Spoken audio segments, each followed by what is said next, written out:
I held the door with my shoulder and my left hand on the latch. My brother bled on the kitchen floor. He pressed a towel to his side and kept saying it wasn't bad. The generator sputtered again and the light over the sink dimmed. I saw fresh footprints in the new snow go around the cabin, tight circles like someone didn't want to lose the path. The rope bell on the porch rail tinkled once. It was quiet. No wind, I remember. Maybe a little. I don't know.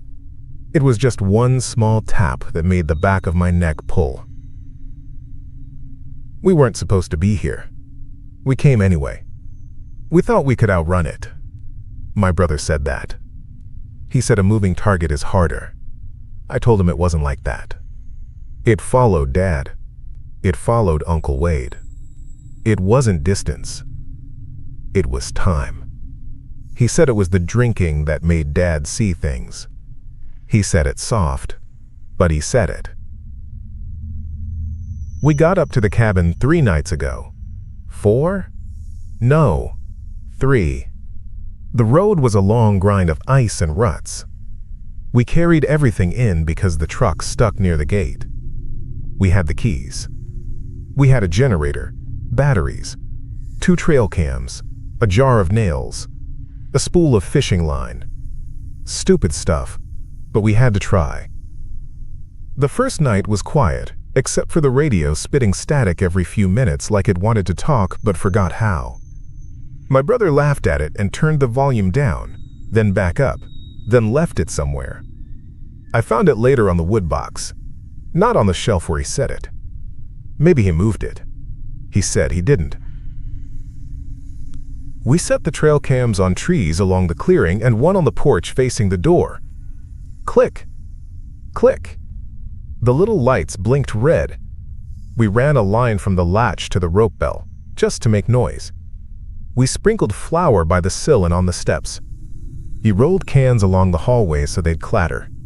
It felt like playing fort when we were kids, except it wasn't fun and we were too tired for jokes. I kept seeing the mask in glass. Not always. Not full. Just a pale oval in the window if I looked past my own face.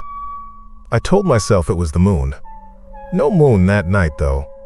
I'm probably mixing that up. It looked blank. No eyes. I had seen it before, in the television screen when it was off, behind me, when Dad was sick and he started closing mirrors with towels. You think I forgot? I didn't. We slept in shifts. He took the first, stretched in his jacket on the couch. I walked with a flashlight. The light made the room small and everything outside the edge looked bigger. On the second pass, the door latch was sitting straight, not down, like someone had touched it. I had it down. I could swear. It moved with no sound. I didn't hear the latch. I just saw it different. "Don't start," my brother said when I woke him up. He sat up, groaned, rubbed the heel of his hand under his eye. "I didn't," I said. "It moved." "You moved it," he said. You mess with yourself." I put the radio on the shelf, I said. He looked over. It sat on the wood box, dark. His face went pinched. I didn't. Later, I leaned over the sink to rinse a cup, and my face came back at me in the window. Behind me there was a white round shape over my shoulder. It was too low to be my hat. No hat. I turned so fast I hit the drain board. The cup fell and spun and I yelled his name. The doorway was empty. No one was there. The cup kept spinning on the tile and buzzed like a bug. When it stopped, the rope bell tinkled once and then there was quiet again. We argued. He said we should leave in the morning, no matter what. We'd dig out the truck. We'd just go. He said he'd rather slide off the side than stay and listen to me jump at shadows. I said it wasn't shadows. I said to wait for first light and take the ridge on foot for signal. He said he could carry me on his back if it shut me up. He almost smiled. It didn't hold. We checked the trail cams that morning. We brought the cards in, warmed our hands over the heater, and clicked through them on his laptop, one frame at a time. There were trees, then more trees, our own faces when we were setting the angles, side by side. In one of them, in the far edge, there was a white oval behind us. It looked like glare. In the next frame, it was closer. In the next, it was gone. I thought the screen was dirty. I wiped it with my sleeve. I did it again. "You faked these," I said. "It came out wrong." I knew he didn't. It's just what came out. He didn't say anything for a long time. Then he moved the arrow key, and actual fear got in his eyes. We went to the truck. The snow came up over our boots. The new snow made it look soft, not deep. That was wrong. It was deep. The footprints came in from the tree line in a neat line and circled the cabin twice, like a dog that didn't want to come all the way in. The tracks were clean. No drag. No scuff. Bare soles. No tread. The hairs on my arms went up, even under the jacket. "Bare feet," he said. He didn't say it like a question. We didn't leave. The truck didn't even try to start. We said we'd try the radio. We got static, and then a voice that sounded like the end of a word. It went to white hiss again. He said the antenna was iced, but it wasn't. I tapped it. That's dumb. I know. I tapped it anyway. That evening, someone knocked. That's what it sounded like. 3 soft taps on the back wall near the shutter. Not the door. The wall. The rope bell didn't move. The latch stayed. We held our breath and listened and watched the floorboards like they could tell us what to do. The generator coughed and came back, then coughed again. "Is this the curse?" my brother said. He meant it mean and scared. He never said the word out loud before. Dad never called it that. He called it the following. Then he'd laugh and say it was nothing, but his face would go flat after. He had told me once, years back, that if I saw it in glass, it meant it was near, and if I saw it in a doorway, it meant it was inside. "Don't blink," he said. He laughed. He was drunk. He might not have said that. Maybe I made that up. Second night, we set a line across the kitchen with cans so we'd hear if something came through. I know it was stupid. We were tired. We searched under the bed like children. My brother had a little hatchet. I had a kitchen knife. The radio popped with a short, drowned voice. We both grabbed at it. "Say it again," my brother said. Static. At some point, I opened a drawer and all the matches were gone. I don't know why I noticed. The box was little. It should have been in the drawer. We found it later in the bathroom sink, wet. Neither of us put it there. He called me a liar and then apologized. He kept the apology. I'll give him that. Around midnight, the trail cam on the porch clicked. We had the porch camera feed up on the laptop in a loop, watching it hop one frame at a time because it didn't want to play smooth. There was just the empty porch and some falling powder in the light from inside. Then the rope bell moved for no reason. It didn't ring. It just swung a little, like someone had bumped the rope with their knuckle. In the next frame, the white oval showed in the corner, the edge of a blank mask in the glass of the door, inches away from where I sat. We both jerked and looked. No one was there. No tracks showed on the boards yet. It was in the glass. I had my hand on my face and I smelled my own skin. I don't know why I remember that. We tried to leave again at first light. We took packs and tied them with rope and went along the edge where the drifts were hard enough to step. The footprints were back, circling. My boot went in up to the shin, and cold took my toes numb fast. We got as far as the bend by the stumps when the air filled with that radio hiss, like it was coming from everywhere and nowhere. My brother waved me back. He bent to check the rope and came up fast with a hiss of pain. His side bled through his shirt. It didn't look like a puncture. It looked like he caught himself on a nail. He said he didn't. He fell once and I caught him and we went back. We left footprints with a drag where I had him under the arm. Inside, an old photo of us on the shelf had been moved. It leaned in the wrong direction. I know stupid little things, but these were the things that stacked. The mug I had used stood on the wrong side of the stove. I hadn't put it there. He hadn't. I stopped writing things down a long time ago because Dad told me it can make you worse, but I wished then I had a list to show him. We boarded the door with a table and the couch. We put the cot against it too. The latch kept going straight up, like someone liked it that way. I'd push it down, and check it again, and step away and find it up. The generator stuttered. The rope bell made that small ring. Once. We checked the cams again. We shouldn't have. It made us worse. We clicked through the frames one by one. The porch. The door. Both of us inside, hunched over the laptop, faces white in the glow. In the next frame, the mask showed behind us in the window. In the next, it was between us. We didn't move because that wasn't how it worked. The frames were little still things. We watched ourselves not react. In the last one, the mask was almost pressed to my ear. I had my mouth open like I was saying something. The screen went black. My brother closed it with a slap and said a word I've heard from him maybe twice. We heard the latch turn without a sound. I didn't know it made a sound until then, because it didn't. It sunk down under my fingers by itself. The door bent in a slow bow, the wood ticking, the screws groaning, and then went back. It bent again harder, and my shoulder hit it with a dull pain that went up my neck. My brother limped to me and set his back to it and breathed through his teeth. The couch slid an inch. He said, "Don't open your eyes."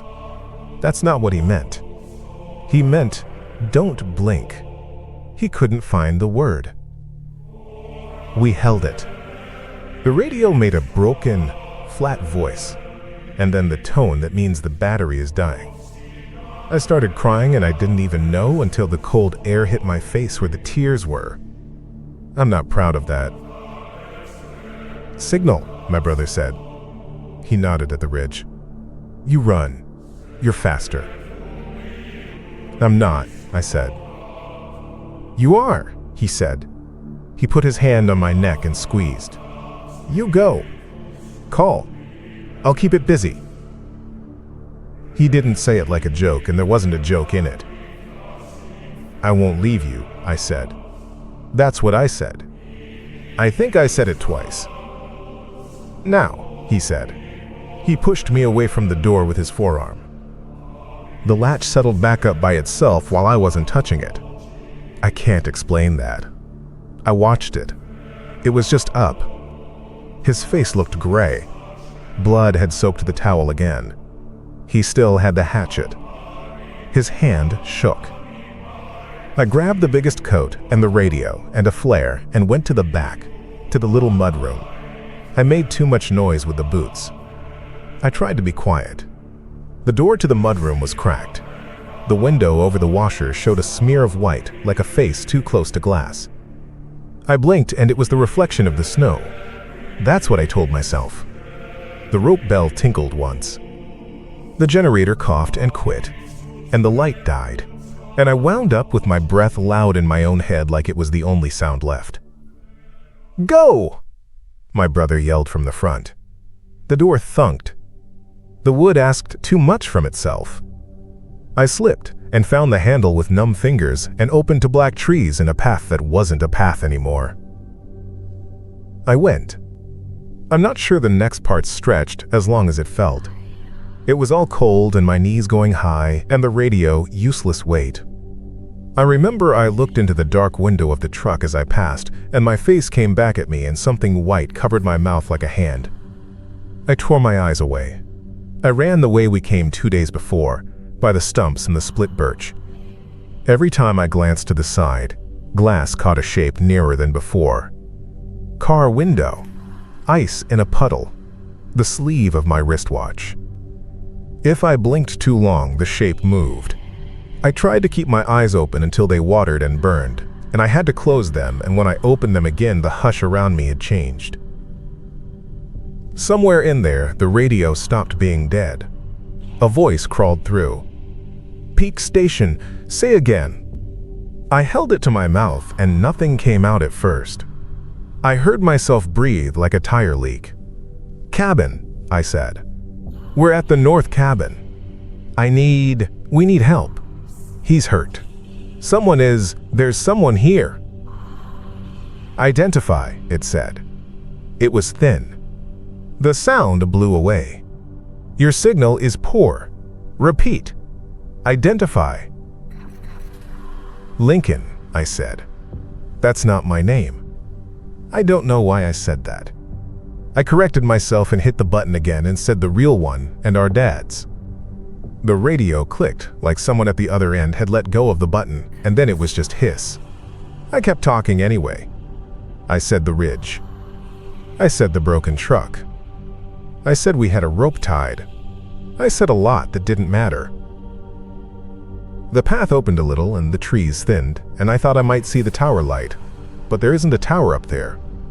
That was a thought I had while I ran. I tripped. I didn't fall all the way.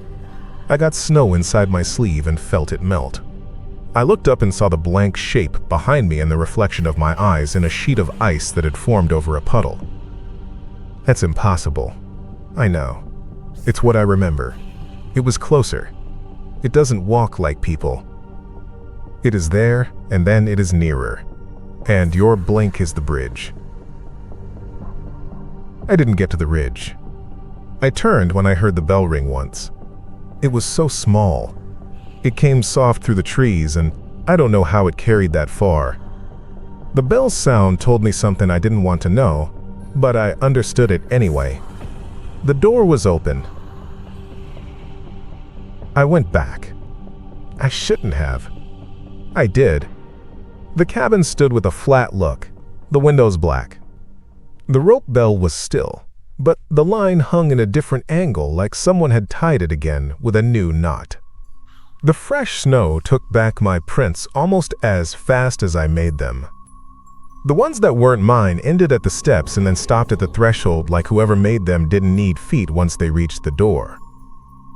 Inside, my brother sat on the floor with his back to the door, shoulder against the wood, hatchet loose in his hand. He was breathing fast. He looked up at me and tried to smile and didn't get there. "You didn't go," he said. "I went," I said. "They heard me. Someone's coming." "Good," he said. He leaned his head back and closed his eyes. He opened them quick again and cursed. "Don't let me sleep." "I won't," I said. In the dark, glass was everywhere.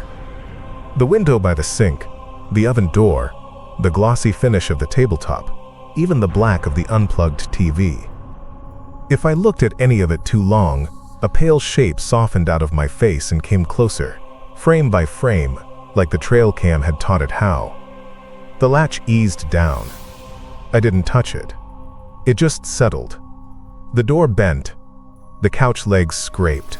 We pressed harder. "Talk about something else," he said.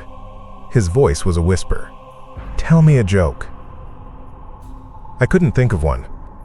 "You remember the willow by the creek?" I said.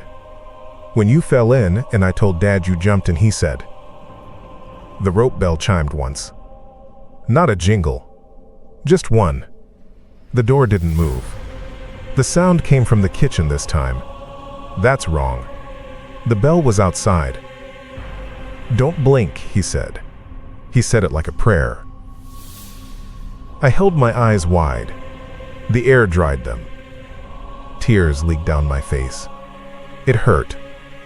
I let them shut for a second without wanting to, and when I opened them, the white oval had moved to the chair by the table, then to the edge of the counter. The room didn't change. It didn't stomp or breathe. It just was where it wanted to be when I had my eyes open again. My brother's hand gripped mine. Hard. He had never been one for holding hands. I told him I was going to try the radio again. He squeezed harder. He didn't let go. His hand was cold. The generator coughed once more, and the light over the sink flashed a thin line of yellow on stainless steel. In it, a perfect little circle of white, smooth as a plate, shone back. The light went out. I don't know the exact step after that. My brain made cuts and joins, and I lost pieces. I'm not ashamed to say that. The last clear piece I remember is my brother's voice, very calm, saying my name the right way, and then, now, I went. I'm Ranger Dalton from Peak Station. I reached the north cabin at first light after a broken call came through before midnight. 2 male voices were on the line. The signal cut after 9 seconds. I took the snowcat as far as I could and walked the ridge. I found a beaten path with one set of deep prints going out and back, and several barefoot tracks circling the structure. The bare prints ended at the threshold of the main door and did not continue inside or away. Inside, I found a man seated against the door. He was conscious and shocky. He said his brother was just outside. There was no one outside. I checked twice. The interior was cold. Generator not running. The rope bell line had been retied with a single knot that didn't match any I'd seen on the other lines. A chipped white mask sat on a chair at the table. It was simple, blank. It looked like cheap plaster, but it was wet, like it had been out in weather or like someone had just washed it. A small ring of water had formed on the wood. I didn't touch it. The man looked at it and wouldn't look away until I stepped between him and the chair. As I moved, something in the oven door's reflection looked like a head over my shoulder. It wasn't there when I turned. On the porch, the bell tinkled once. No wind. I made my call and we carried the man out. When we left, the mask on the chair was still dripping.